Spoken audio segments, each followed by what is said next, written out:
recording.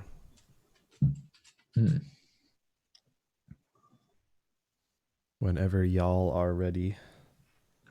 We got a time that is, right? Yeah. Hell yeah. I'm ready.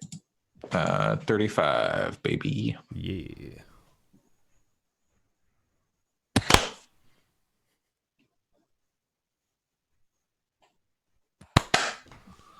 I ever wonder if my neighbors hear clapping at 6 a.m. and are wondering like, well, why? I found I can do a pretty good waveform spike with a pretty like muted clap, and it still produces the spike you need. So spoilers. Yeah, I just look for the one that has like a 5-second delay, and there's silence between it. That's the easiest way to find it. Right. Yeah. This just came to mind because I just clapped. Friends at the Table is like, eventually that I'm just going to start crying at every single episode of that show because it has the best intro ever, because they do some like joke. They always record like the clap part, or they always like keep the clap part in and like joke about the clap. And then as soon as they're like done joking and going into game mode, it starts playing the theme music to the show, which is like the most gut wrenching piano music I think I've maybe ever heard. And like Austin reads the agenda for the game, and there's something about the way that they like transition from clapping to music to like the start of the game that is like one of the most acutely emotional repeated things I've ever seen on or ever heard on a podcast. It's really wild. Every time I've tried to listen to Friends at the Table, I always get bored because I always try to start at the beginning. Yeah, like the that's world what building, I did again. and I'm just it's really dense. Is the only problem with it? Is it's very, very like, it's very good, but you have to want to listen to those people talk for hours, and until you know them, you have no reason to want that. And I'm starting to get now. I'm getting hooked now because I like recognize everyone's voices and like know the differences in their personalities a little bit, because I'm almost 10 episodes in, and I'm really enjoying it now. But it is a hump for sure. Yeah. That's so I've tried multiple times, and it's just I wish I could get into it, but all right, everybody ready? I'm gonna cough. What? All right. All right.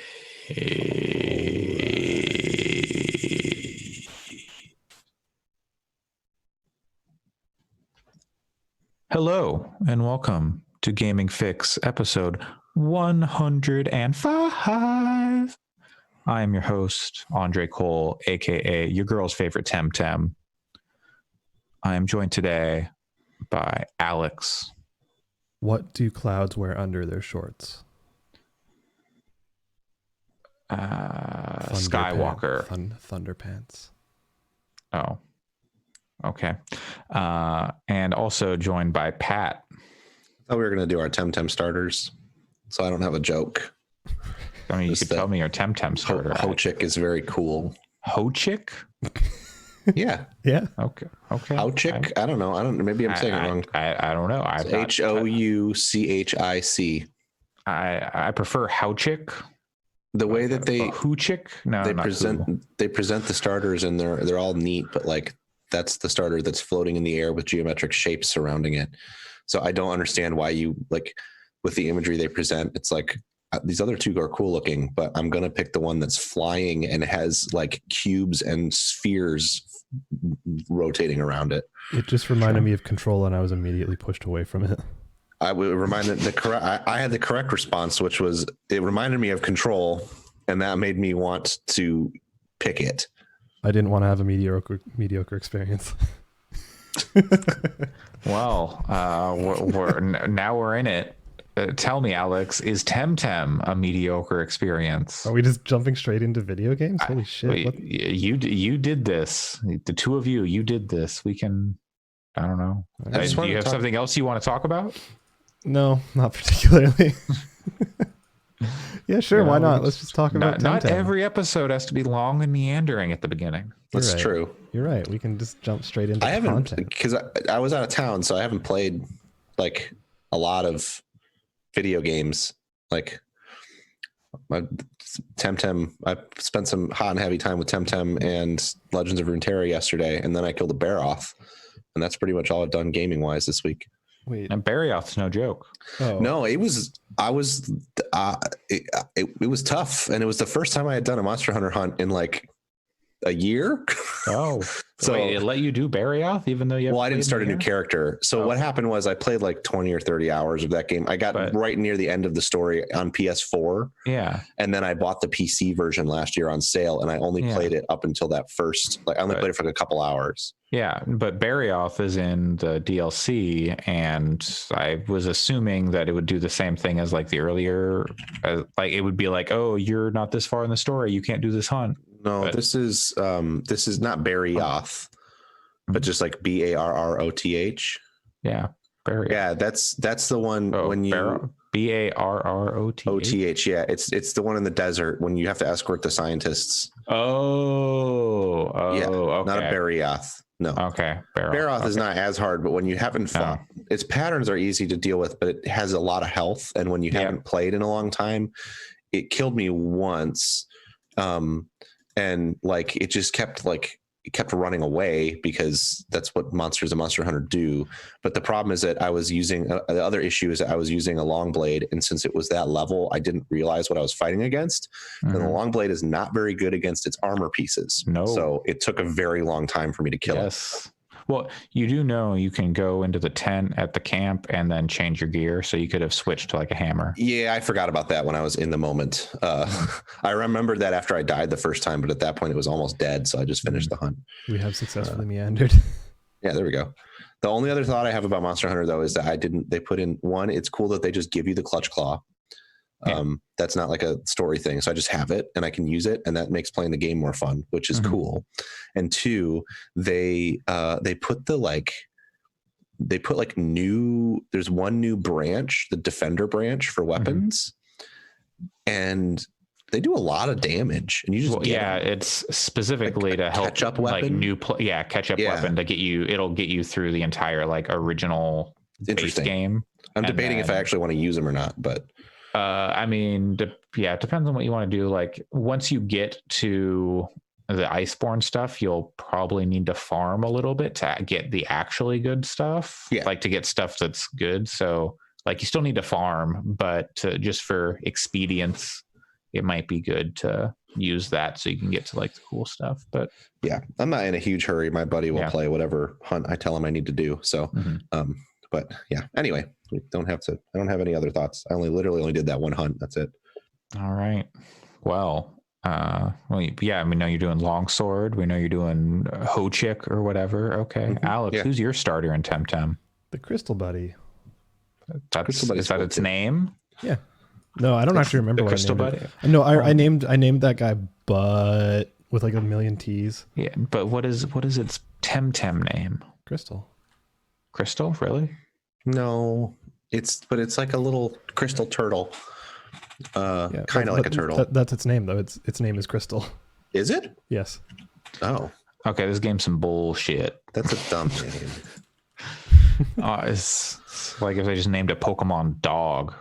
Yeah, but no, that's its name. But yeah, no, I've put I don't know, 4 or 5 hours into Temtem. I'm basically I finished the first gym equivalent, I guess you can call it.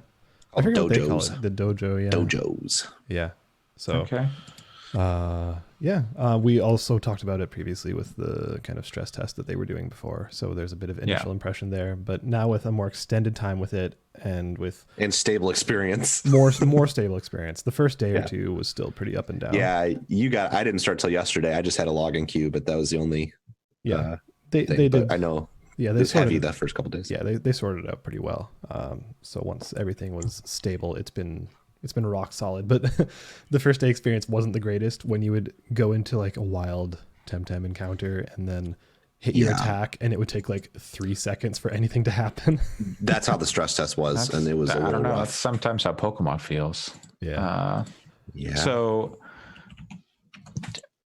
I guess the big question for me is how does it actually like compare to Pokemon like after like 4 hours with it, like to any of the ones you've played, either Pat, the new ones, or Alex, like Ultra Sun, Ultra Moon, or Sun and Moon, whatever one it was whatever one you played.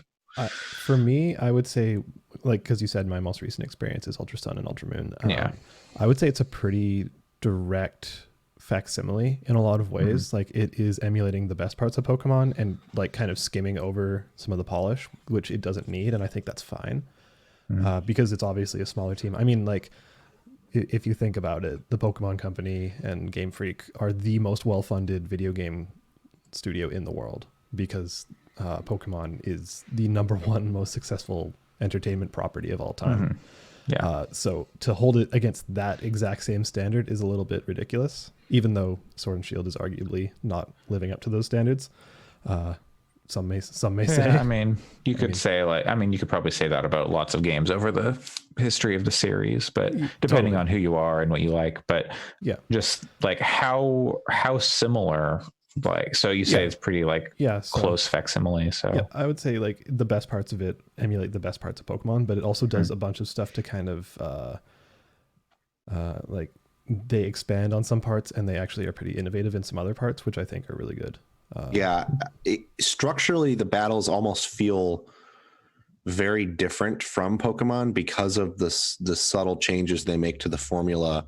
Agreed. To the point where like it's almost as different from Pokemon as something like a Dragon Quest is from Pokemon. I mean, that's a bit of an extreme example, but it's still that turn-based combat, but like there's a lot of very minute changes. If you just looked at a screenshot of it, it looks almost identical, but yeah, like Tokyo Mirage sessions to a Persona. Sort of, yeah. No, actually, yeah. I mean, I did actually play a good couple hours of that, and I got into the combat into that, which I also am really enjoying. But that's a valid comparison. It is. It is. The stamina thing is a thing that stands out because it's awesome. Like you have a mana pool or whatever, like PPs, like you would in Pokemon, except in this game it resets at the start of every fight.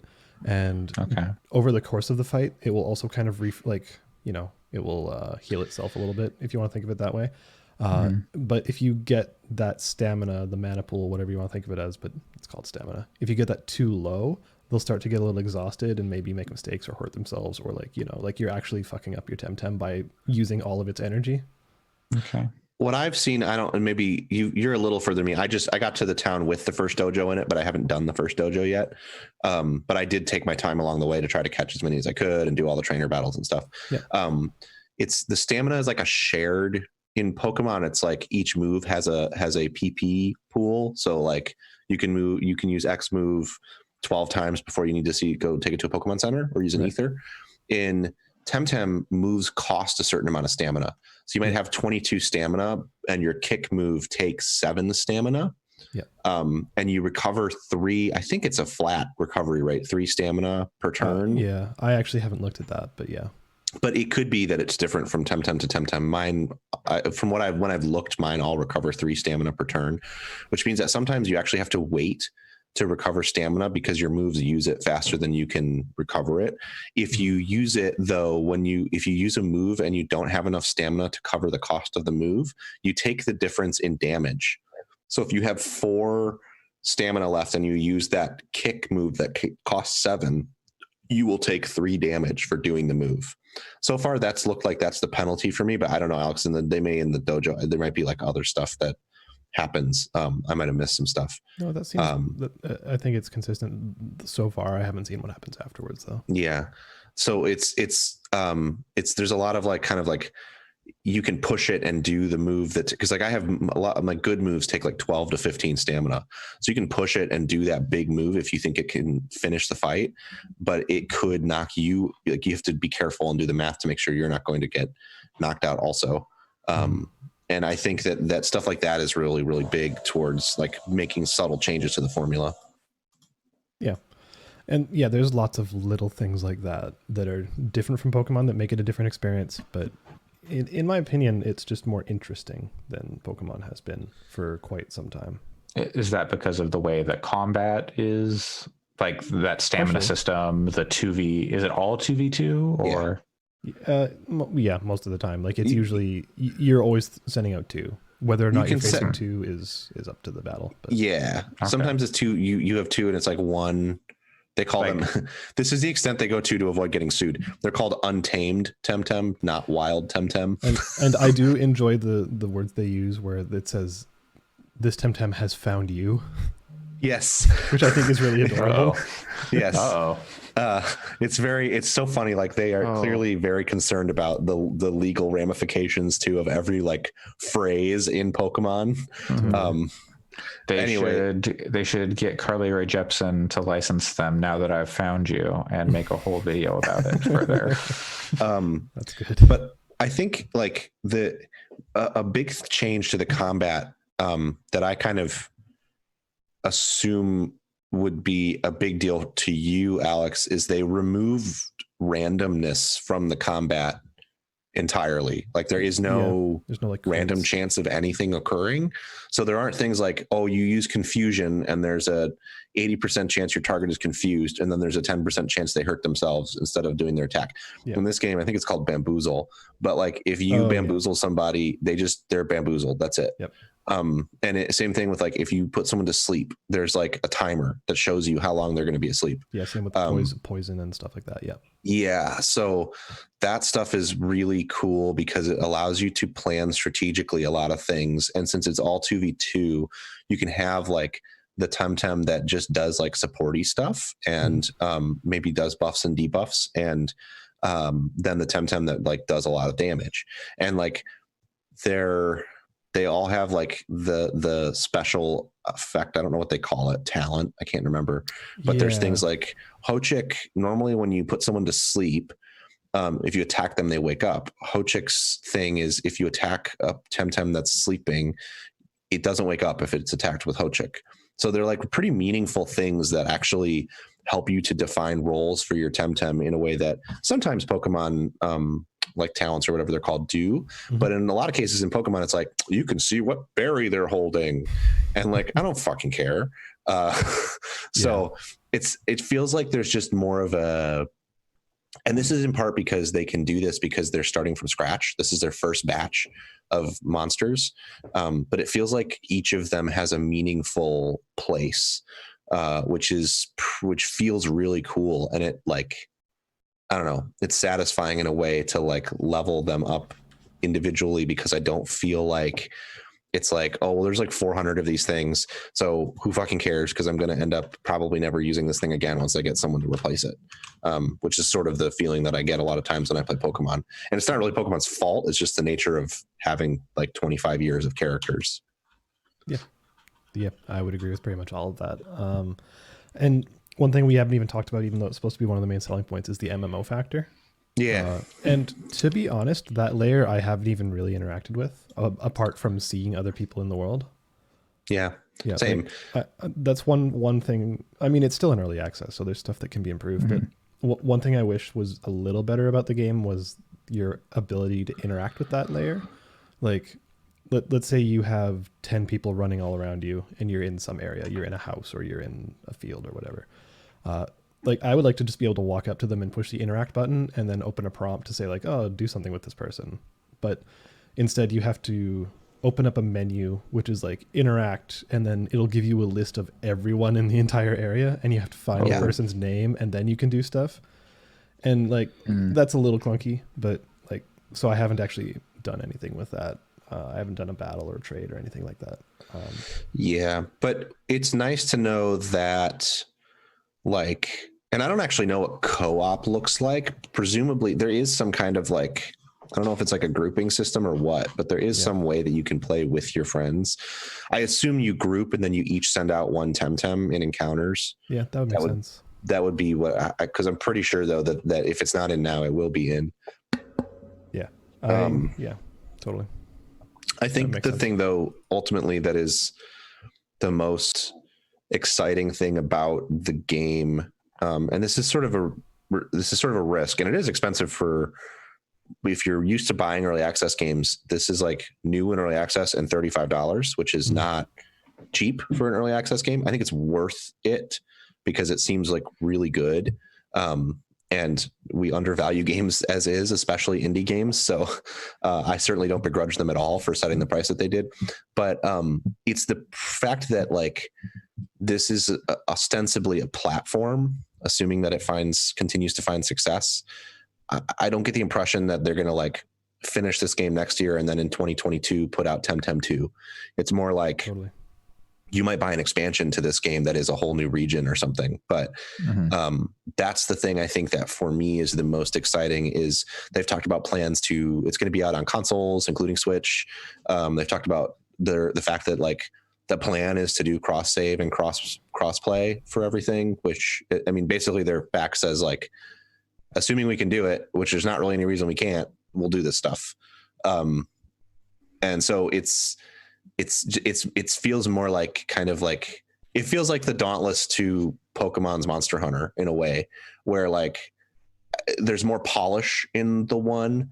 And I think that the polish gap is maybe more important in the Monster Hunter versus Dauntless comparison. And like, there's plenty more you could say about that particular comparison, but it's kind of like that in that I don't think they'll ever make a Dauntless 2. That's probably the way it is with Temtem as well, is that it's just going to be a game that is constantly expanded on forever. And they've done such a good job crafting an art style and like design ethos where in 10 years, this game will still look great because it's designed in such a way to make it look really good. And then, you know, all those smart choices. There's stuff in the competitive too. Like there's like a pick and ban phase, which I think Pokemon actually has more of that than I thought it did, but I don't think it has bans. Because I think it's more like you get to see your opponent's team before the fight starts in Pokemon. But the bans were when Nintendo said we're not putting all the Pokemon in Sword and Shield. In Temtem though, it's like you bring 10 Temtem to the battle and then you get to ban 4. And then I think you pick 4 of those 10. And that's like how the competitive is, something like that, which is just, that stuff is interesting and neat and different. And the other nice thing too is, whereas with Pokemon, although now it looks like they're putting the Pokemon back in, so maybe this is true of Pokemon too. But if somebody like right now, there's no XP share in Temtem. You have to have a Temtem in your front 2 to like have it participate in battle to get experience. I'm sure if the community at large was like, hey, one of the best things Pokemon has done is XP share, give it to us, then they would be receptive to making changes like that. Which normally I am kind of I prefer to see developers make the game they want to make, not the game that the people playing the game want them to make. However, because this is drawing so heavily from another franchise already, I feel like incorporating community feedback more directly makes a lot of sense. And it seems like the kind of thing a small studio that's making very much their own game can really do and react to in real time. Yep. And I think when you were talking about like their continued support of it, I think it's been extraordinarily successful. So, I mean, the servers have been pretty much at capacity since the launch, and like you see a lot of people talking about it online at this point. I feel like they've probably equalized on whatever they invested into it and are probably profitable at this point. So I imagine that they're probably going to be continuing. And it was crowdfunded in the first place, so they had some seed money to begin with, which is nice. So yeah, totally. Yeah, no. My feelings on it are pretty wholly positive. Like I said, some UI things that you can scrutinize if you want, but like again, it's early access, so I don't know if it works. Yeah. Sorry, go ahead. I was just gonna say I don't know if I would hold it against it until they hit 1.0.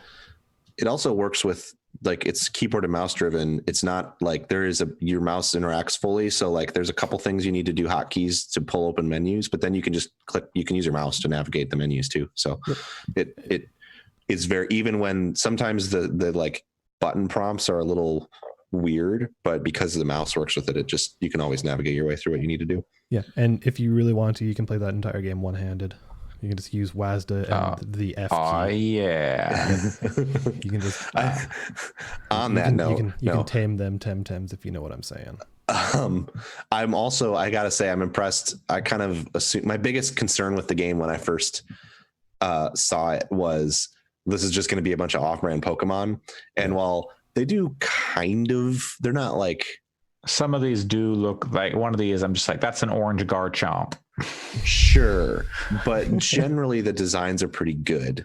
Like either they lift from good Pokemon designs, or they come up with a pretty decent, their own pretty decent looking thing. Yeah. It's not just like, I was worried it was going to have the appearance of like a garbage mobile knockoff, where it's just like, no, these are just animals. They don't have any unique features, and that's pretty limited. And when it is just an animal, at least it like looks good. So I will say that the most appealing thing about this for me is that your Temtems do follow you around in the world. the lead one does, yes. And yes. you can also see all the other players and the one that's following them. Yeah, and that is what I want from Pokemon, and they won't give it to me.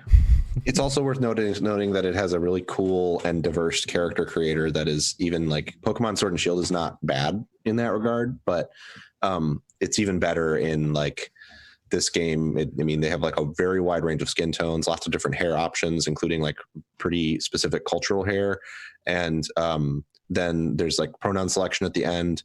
They make sure to say that like your body type is just a body type and not gender the body types. Which is all pretty cool. It's just a nice thing to see. I like.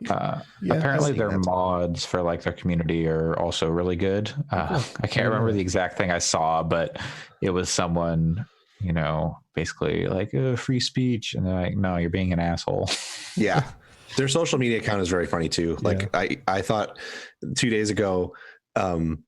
When I was still in Michigan, I was just like reading their Twitter to see how things were going with the launch, and they said in parentheses, server is still under maintenance, and then the next tweet, stop hitting the reconnect button, smiley face, and then the tweet after that, stop breaking our site too, please. And the heart. Yeah, they've been good. They've honestly been pretty funny. The one thing I would say about the characters creator is that they kind of removed a lot of options from the stress test, which I thought was like, I didn't notice that, but I believe you. Yeah, like I saw people complaining about the fact that like there used to be like, let's say 40 hairstyles, and now there's like 15, and 13 of them are women hairstyles. So the men feel like, oh, we only have 2 to choose from. And like, I don't think this was a serious complaint, but someone's like, I wanted to play bald, and they removed the bald from the stress test. Rah.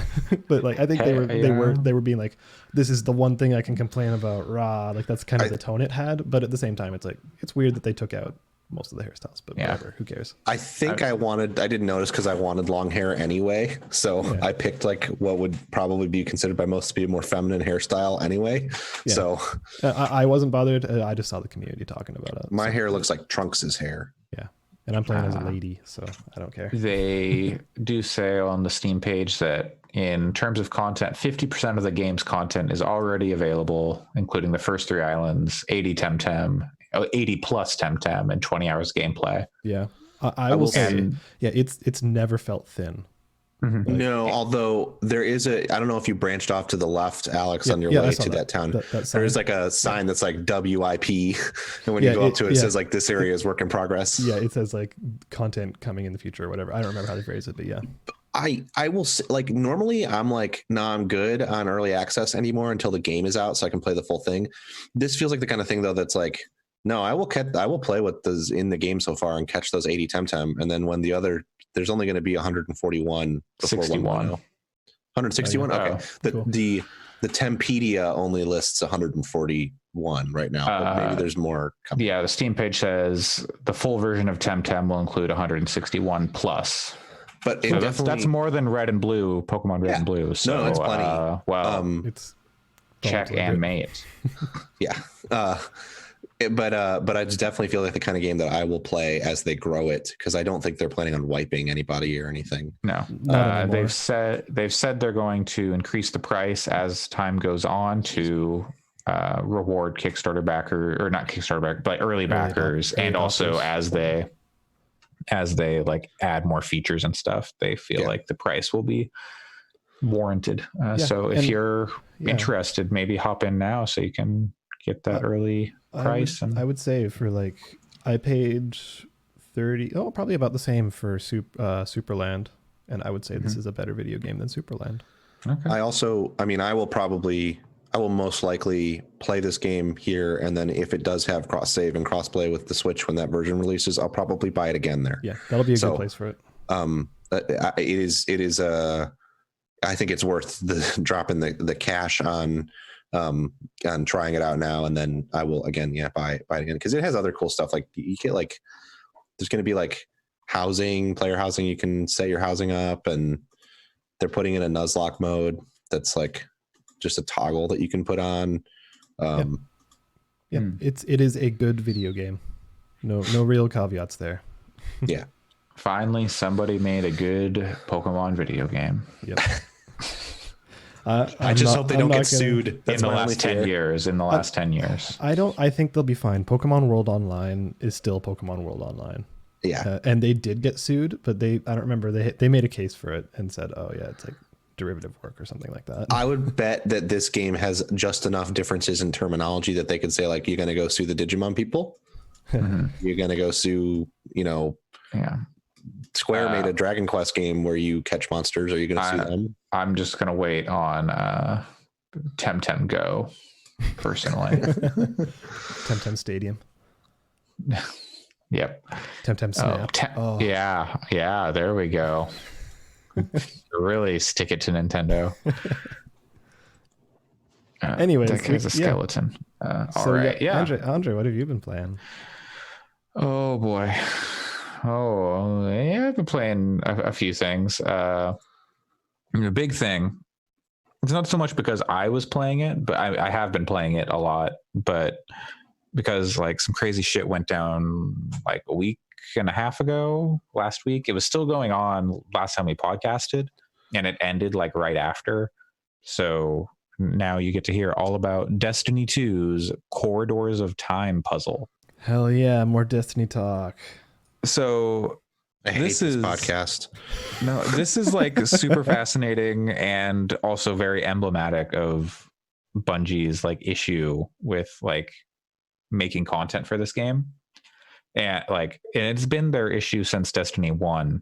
And you'd think that like all the stuff that's come out about Destiny 1 is like towards the end, like they lost like a lot of their lead writers, and they basically scrapped the whole story and rewrote it, and that's why it was so bad. And like there are story threads that are just left unresolved. And this has happened through the entire, like from Destiny 1 to Destiny 2, all the expansions like set up like story beats, and they get like halfway, and then like you resolve one thing, but then it opens up a bunch of other questions that they never return to. And wasn't the lore delivery mechanism in like the first Destiny kind of janky? Yes. It was like you had to go on a smartphone app. Don't talk shit about the grimoire. It should have been in the game. No, it shouldn't have. I'm kidding. And now it is. But like you don't have to read it. But that's where like all the interesting stuff is, I guess. I haven't really read it. But they're getting better about including that stuff in the game now. But yeah, so there's so many like unresolved storylines, and they keep making unresolved storylines. Like it's like every new like expansion like just leaves something new. It's like, maybe someday we'll get back to it, instead of like, Anyway, so right now is the second season of year 3, or Shadowkeep started like their free to play model, and they're doing like a battle pass. Last season was Season of the Undying. This season is Season of Dawn. Oh, Undying. So does it raise a tombstone and then it turns into the flesh golem if you get your ultimate? No. There was the Vex, they're robots, like space-time traveling robots, and then you had to go into a portal and then kill this one really bad robot called the Undying Mind. You had to go into a portal and kill him in like a million different timelines, so he couldn't come back. It couldn't come back, but everyone was mad because it was just like the exact same activity, but then they changed the boss at the end.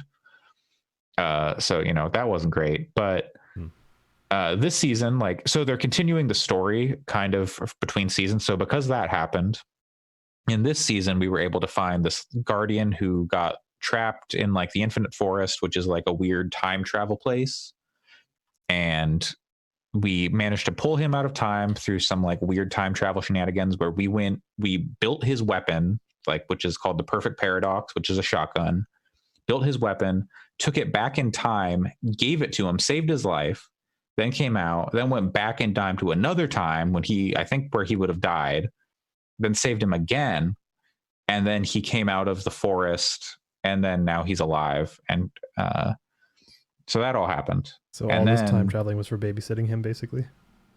Kind of, yeah. All right. And now he's back, and so that brought us, shortly after that happened, a couple weeks. Osiris, who is the guy who kind of oversees the Infinite Forest and is like the one who knows about it because he spent like decades or hundreds of years inside of it.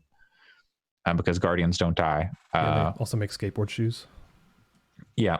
Yep. And he was just rolling around on Heelys in there. So Wait, I need to get back to Destiny. he gave him, so he's like, hey, something weird's going on in the Sundial, which is this weird time travel machine he built to try and like navigate through the Infinite Forest better.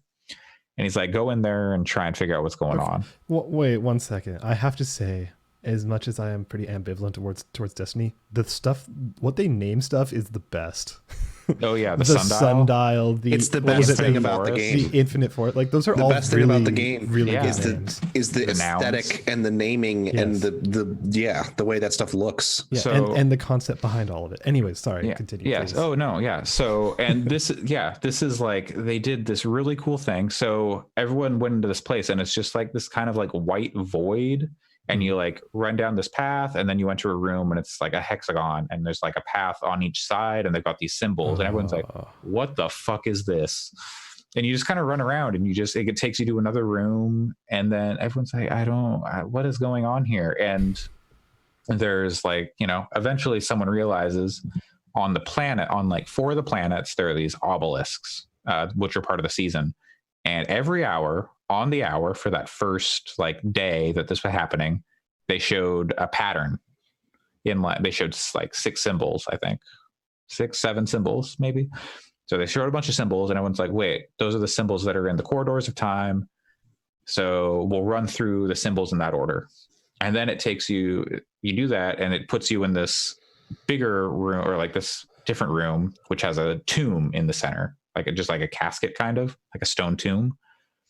And there's like, if you look down, there's like a hexagon and then a bunch of smaller hexagons off to the side. And everyone's like, what the fuck is this? And it gives you some lore. This happens for like 19 hours. It's a new pattern every hour for 19 hours. Eventually, we get to the last one, and it gives you an emblem, which is just like the little flare thing it puts on your name Oh, sure. when people see it. And I was like, what the fuck? And the quest isn't over. And so everyone's like, what the fuck is this? The quest isn't over. All we got was an emblem and some lore. Maybe the next hour something will happen. Nothing does.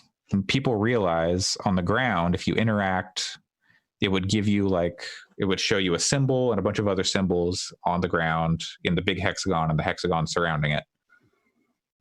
Somehow, probably because Bungie has done this in the past, people realize that everyone has like a different symbol, a different set of symbols. And so they start trying to piece them together.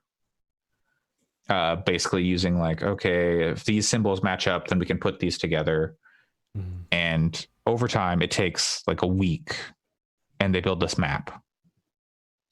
I don't know all the details. I didn't follow it that closely. I wasn't watching the streams because I was like, I'll let smarter people than I figure this out. But it took hundreds of thousands of people, at least thousands of people, all going into this, doing this maze thing, and putting their codes into spreadsheets, and then compiling those. People made programs to compile the information and match everything up and check it. And at the end of all of this, it gives us a bigger code, a longer code.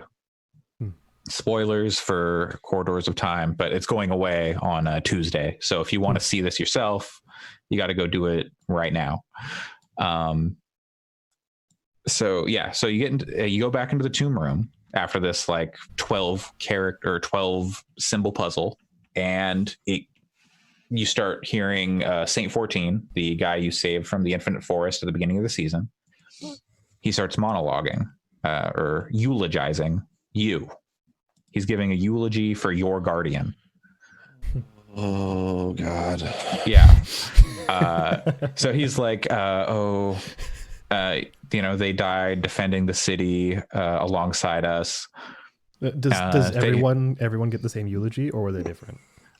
So they were slightly different depending on what you've accomplished. Like, so it gives you like your titles. So if you've got like, if you got like the Rivensbane title, which is like for doing a lot of raid stuff, they would say like, oh, Riven's like, young wolf, hero of the Red War, Rivensbane, Crota's End. Like they actually brought stuff in from Destiny 1 if you had like a cross save enabled, or if you were playing on that platform and brought your character over, which you could kind of do, but not really.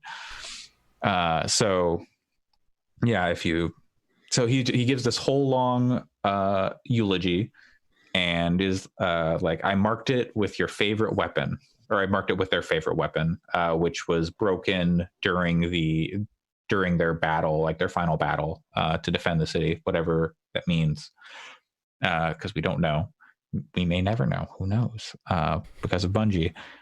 And everyone's like, oh, it's going to be, everyone's theorizing this whole time because that's, the Gjallarhorn. Yeah, it's going to, no, that's one of the things people thought it was going to be Gjallarhorn. But that was before we heard the eulogy, because no one data mined the eulogy. Yeah. People data mined a lot of stuff about the season and, but no one data mined this. And so there's the eulogy, and then on the tomb there's a sword, and the sword looks like a Destiny 1 exotic sword. So people thought it was like a secret and it was coming back, and they were like because it wasn't on like the roadmap for the season. None of this was. And then you get like an item, and it's like, go talk to Saint 14 now in the tower. You go talk to Saint 14, and he sends you on this quest.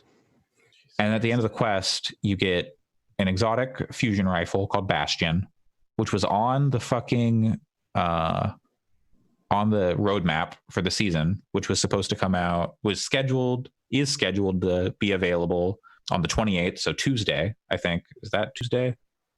Yes, on the Tuesday reset, this quest was supposed to become available, but they made this whole week-long puzzle to just make the puzzle available like a week early.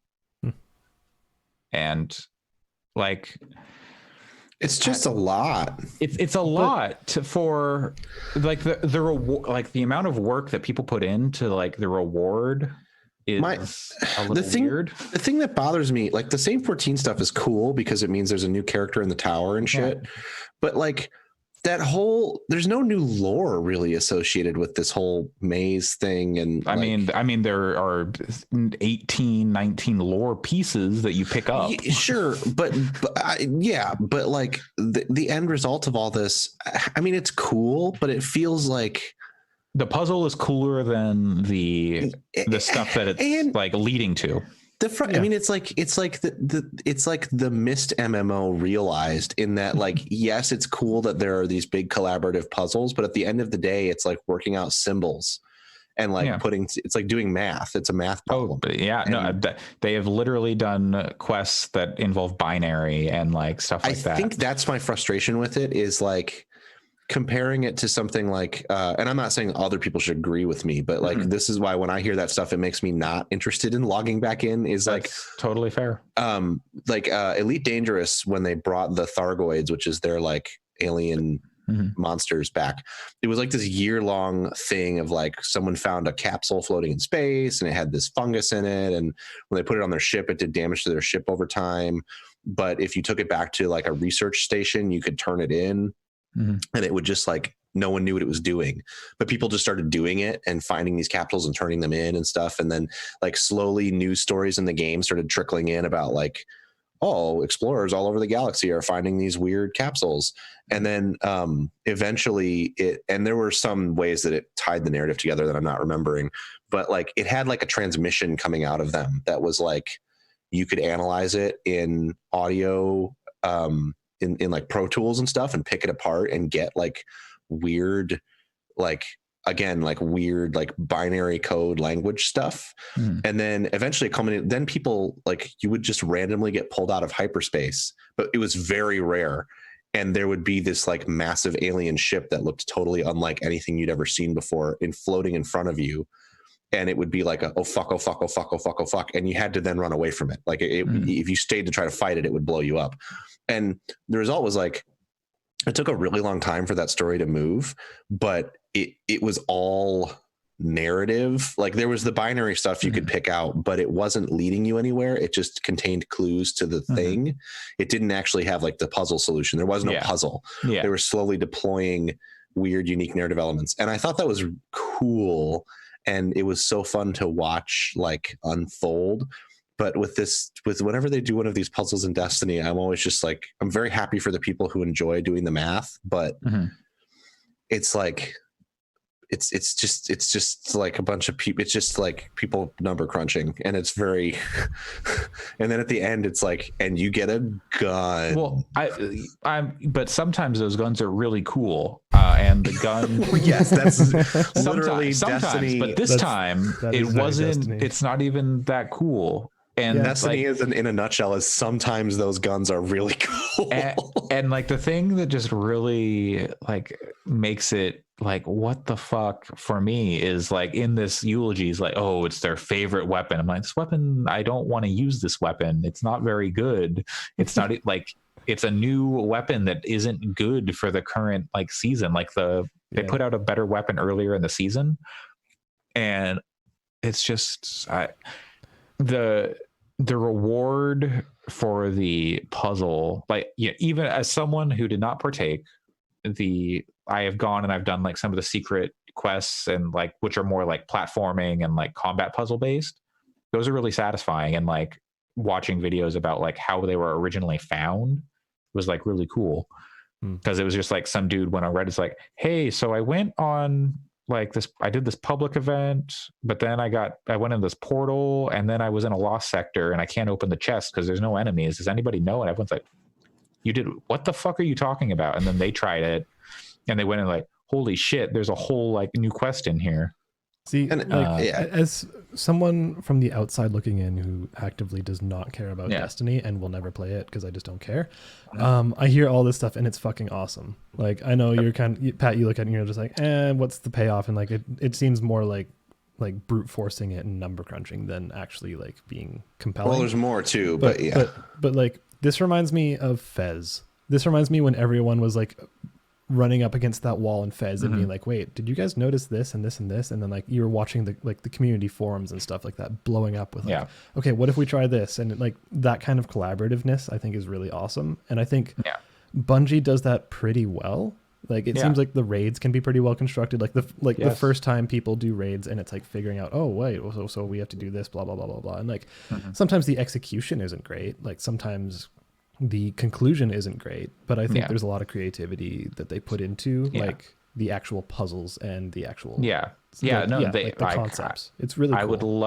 I would love for like Danny O'Dwyer to go in bed with them and just like cover the development of one of their puzzles. Yeah. And just like to get like who are these people that are making these ridiculous puzzles? Yeah. Like, and like you said, like this is going to be gone on Tuesday. This is an ephemeral thing. Oh yeah. Like, so that's interesting. That cuts to the core though of why I don't like it, and it's why I just like they're manufacturing. You had to be their moments exactly, I mean that is kind of frustrating. Like if a year from now you read about that and you're like, oh, I want to do that, you can't. But like that's definitely frustrating.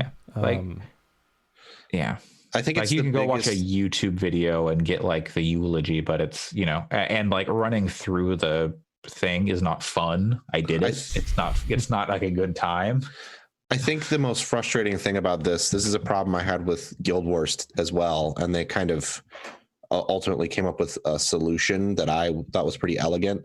But my least favorite thing about service games is the ephemeral nature of so much of the content.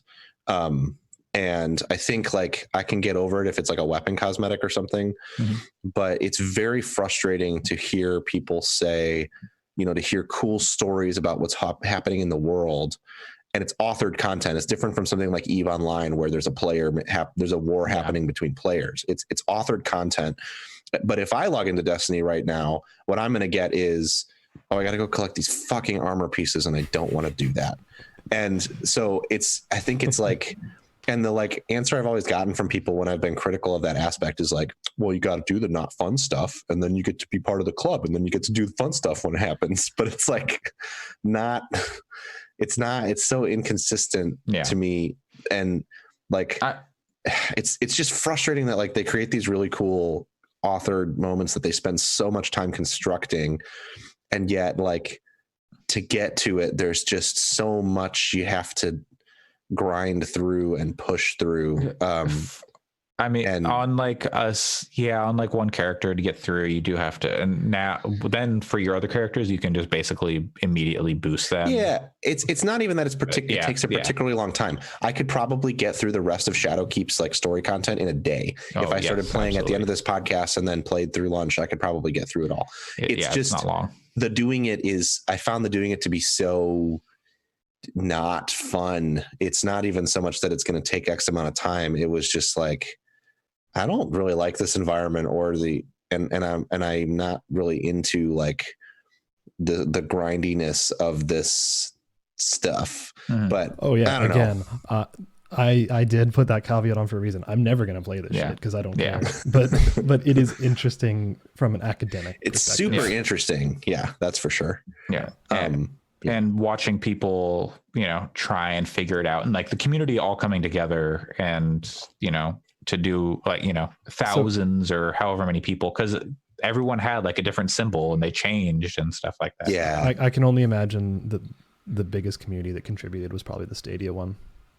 Oh yeah, absolutely. We couldn't have done it without Stadia. All like 25 and I should say, a lot of my frustration is very much just like, well, I didn't find out about it until it was too late, and they planned it for a week that I was out of town. So like, but a lot of it is selfish. It's not even like real criticism. Well, it was 2 weeks. It was the week before you went out of town. So it was after that. The conclusion was when you were out. Basically, but even then, like, but that was only for the Corridors of Time. The people, anyone else, like, will be able to get that weapon starting on Tuesday. They'll just be able to get the quest. They don't have to go through the Corridors of Time. Yeah. But again, that weapon's not great. So I think like the comparison I always go back to making is the Warframe one, which has some crazy ass shit in it that when it came out was like, holy, like it like did this kind of stuff to the community, not in terms of collaborative like effort, but in terms of, oh my God, everyone's talking about this wild ass thing. But you can just go and play it. Like it's all in there. There's nothing you can install Warframe today and play through all of the content that has been added over the years. And I think that's like more, I would say, I would say that the Corridors of Time, like it was a cool community event that just happened to have happened, but it's like nowhere near the level of like the Whisper side quest or like 0 Hour or like these other quests that are in the game and you can just go play that are available. And ultimately they're doing better with that than some studios have. And like, those things are theoretically never going to go away because they're meta weapons and whatnot. So there's still really cool stuff you can go do, but they're trying to manufacture, like it's part of the growing pains of switching to free to play. Totally, yeah. They're trying to manufacture like, oh, you had to be there, you had to come to this, and if you weren't there, then you don't know, or you didn't get to experience this big event. And any frustration I have is like, it exists, but also I think that it's a very good shooter that has that is really cool and looks really great and has a really cool set of lore. So like, I certainly don't mean to sound like I'm like hating on Destiny. It's just a very specific, it's like the one thing I don't like about it. We did it. We hit the 22 minutes and 22 seconds of talking about Destiny 2. That's all the twos. I think we're done. That's all right. And no, it's not February. Dang. All right. 2020, 01, 20. I maxed out my battle pass. I can't stop playing, even though I should be playing other things. But Destiny's fine. I'm still enjoying it. I thought as soon as I maxed out my battle pass, I'd be able to like walk away a bit more, but I keep going back. By comparison, they this is not about Destiny, so we're allowed to add this addendum. Guild Wars 2 at one point there was an in-game event that was available for like it was literally like you had to be there as in it occurred. Mhm. And if you weren't playing the game, you missed it. I mean, where- like World of Warcraft has done that too. and You know and what it else was has done like- that? Fortnite.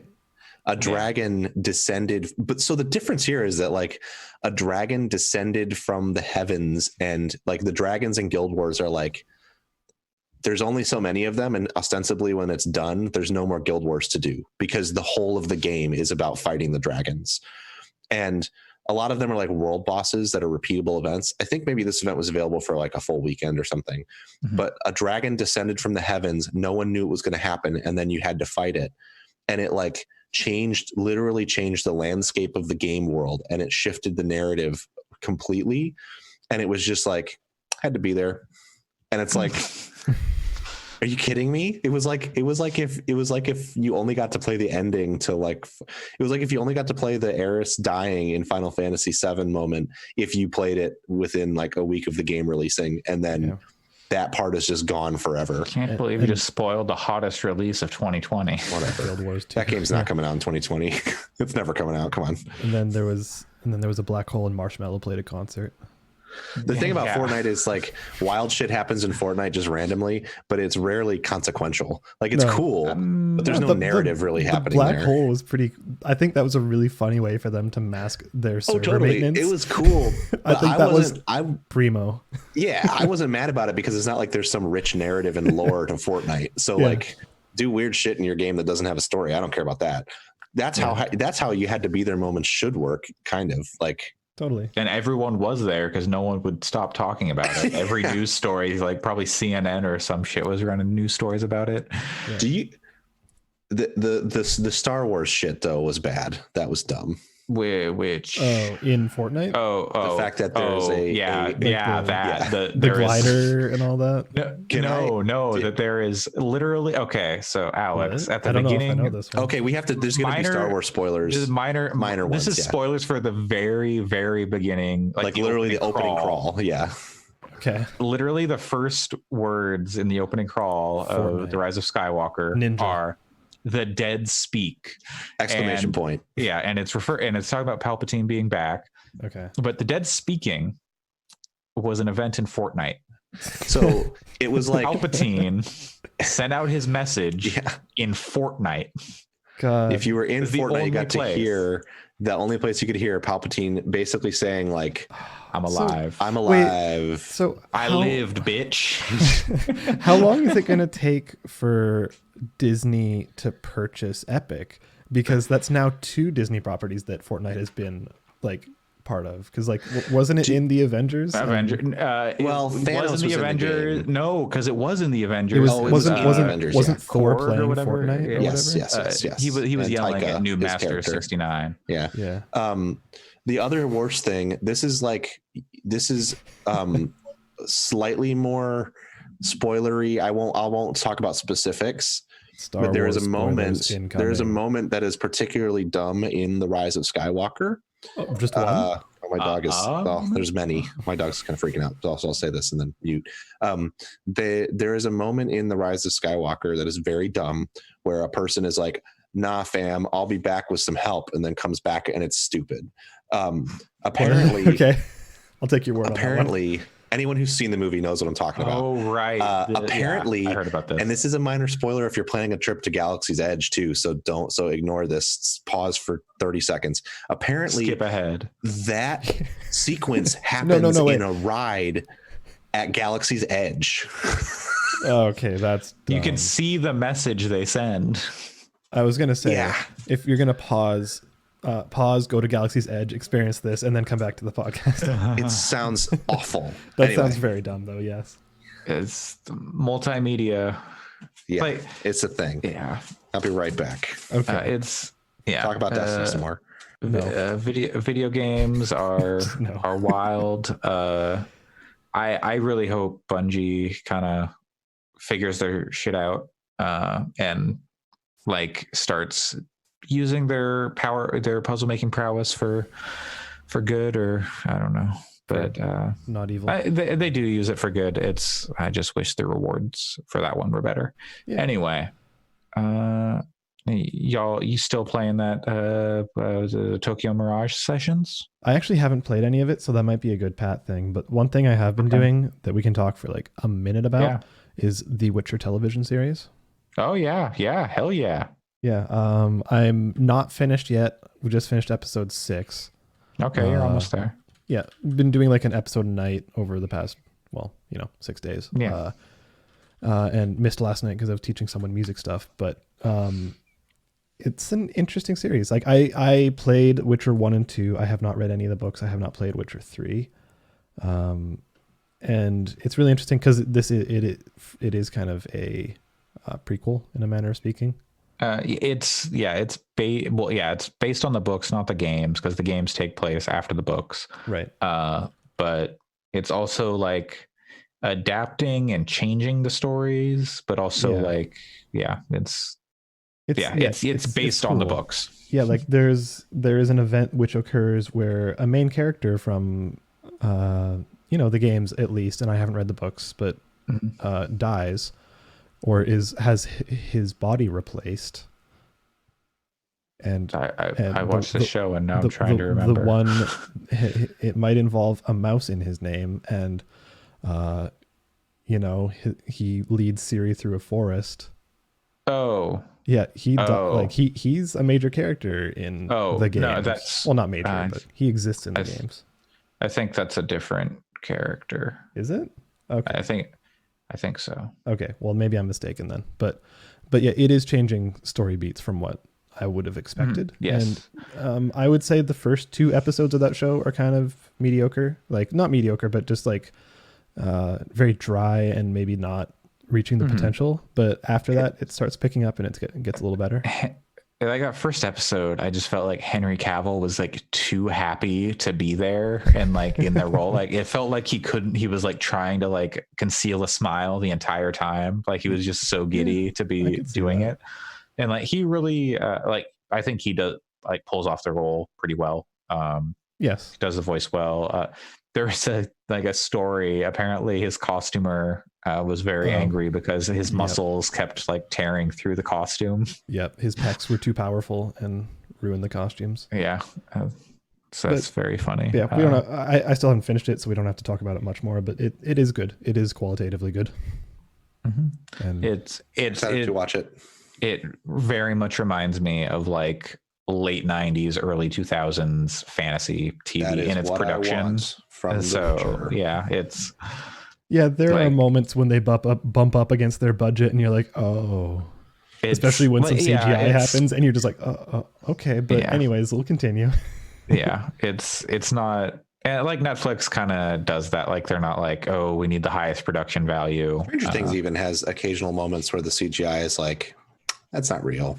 But the Stranger Things also has moments where the CGI is exceptional, but yeah, I would say none of the CGI in this has yet been exceptional. Well, in terms of like characters that they show, like some of the CGI of like making environments look enormous has been good, but but it's also perfect. I love it. Yeah, it's amazing. I don't really have any complaints. Like as far as like the aesthetic, I think it really works. That's totally what I want. I want like early 2000 sci-fi, which is what I've heard, like Sci-Fi Channel. Which is what I've heard. Like Xena, Conan. And I would say the episode I just watched, the 6th one.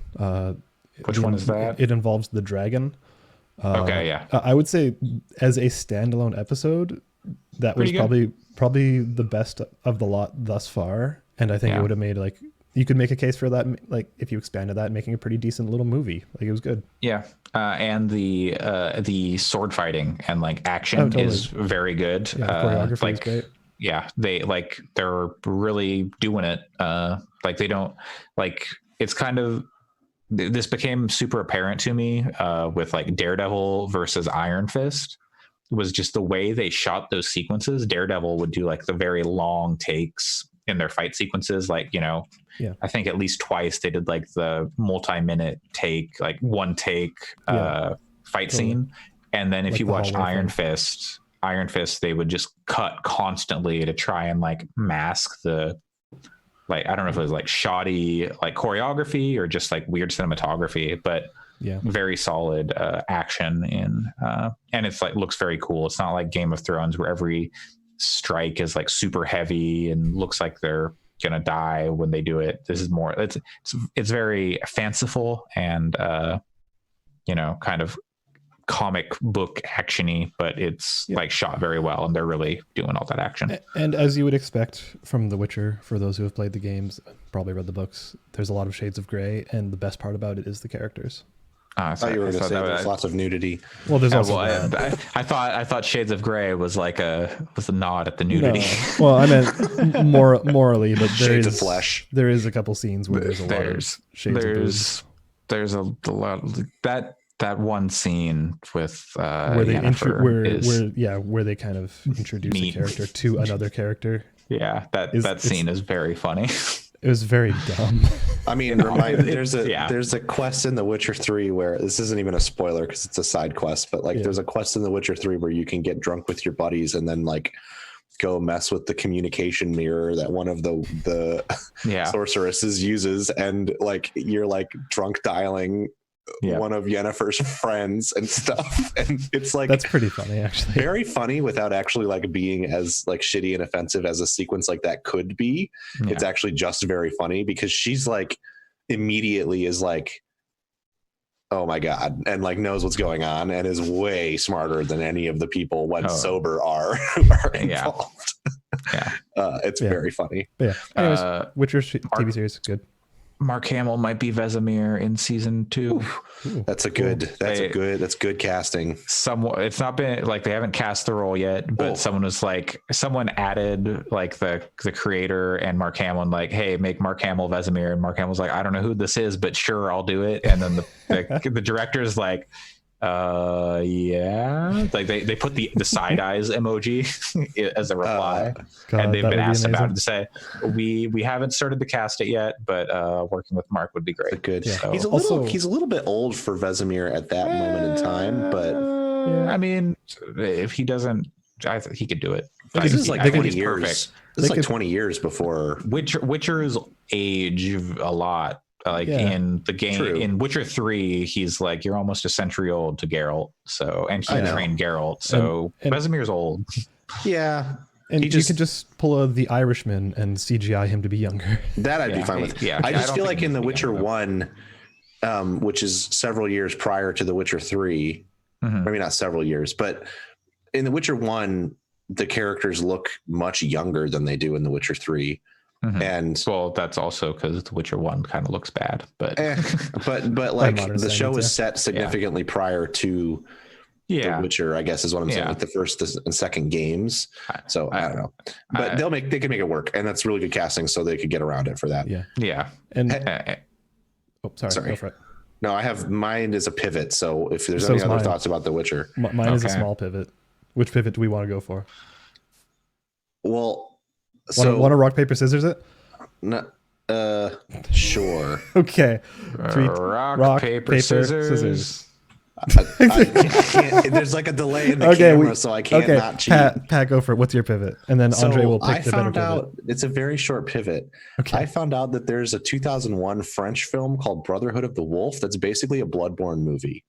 Oh, cool. Okay. So we're going to find a way to watch that because it looks really fucking cool. It's all like practical effects and stuff, but it seems like it was a pretty, like, it had a $29 million budget, which is not a shitload of money, but in 2001 dollars, that's for practical effects. It's not like a tiny little, like, like I saw some of the monster effects and they reminded me of The Thing in terms of their like production quality. And it's like I'm going to put the trailer or not the trailer, the poster in the podcast chat. The characters are like